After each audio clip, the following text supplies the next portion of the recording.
আজ অন্ধকারে নয়, নয় বন্ধ জানালার এই রাত আলোর স্লোগানে তীক্ষ্ণ অঙ্গীকারের রাত। সুখের নয়, ঘরে থাকবার নয়, প্রচন্ড বিশ্বাসের আলো জ্বালাবার রাত।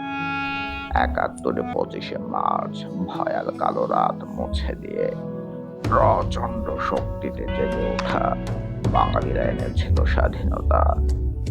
এই ২৫শে মার্চ রাতে একটি কোণেও যেন না থাকে অন্ধকার। যে যেখানে থাকি জ্বেলে দেয় আলোর প্রদীপ। শক্তি শক্ত করে দেয় আলোর যাত্রায়। চলো বহুদূর গ্রামীণ ফোন।